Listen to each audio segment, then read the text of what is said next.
aujourd'hui, à un moindre niveau, c'est une grande victoire. Et je pense qu'on peut tous s'en féliciter, comme ça a été dit d'ailleurs sur l'ensemble des bancs.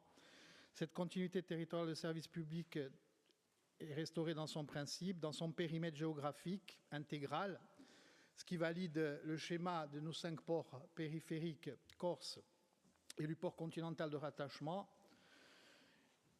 et dans ses volumes d'emport de fret, bien entendu.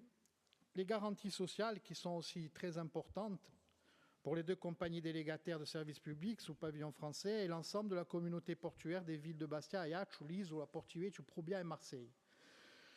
En 3e point, il y a l'optimisation de la desserte de la Corse sur 8 ans, ce qui n'est pas négligeable, avec une véritable stabilité tarifaire. La fameuse notion de bénéfice raisonnable et de maîtrise des compensations.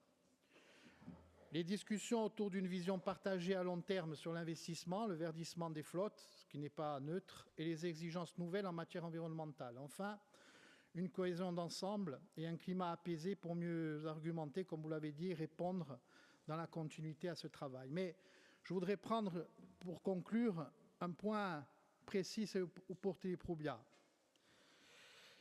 qui est très parlant. Pourquoi? Parce qu'en fait, le marché test a démontré que sans subvention et sans compensation, aucune compagnie, aucune, ne serait venue à Propriane, aucune, ni Corsicaline, ni la Méridionale, ni la Corsica Ferries, ni personne. Ça veut dire que le port de Propriane, si on n'avait pas obtenu cette convention, le 1er janvier 2023, il était mort, et les emplois directs et indirects qui vont avec. Et l'ensemble de la communauté portuaire en aurait subi les conséquences. Nous l'avons sauvé grâce à cette convention de délégation de service public, comme nous avons sauvé le principe même d'un service public dans un périmètre qui est large mais qui y correspond.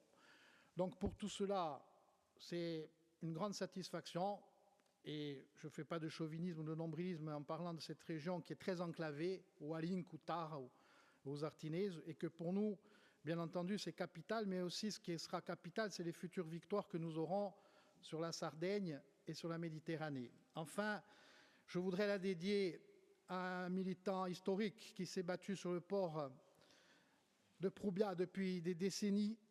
Il se reconnaîtra, et il va dire aussi que personne ne porte souci, non ci scorderemo mai da Villetta né manco do Mediterraneo. Ça fait partie de nos fondamentaux. Je vous remercie.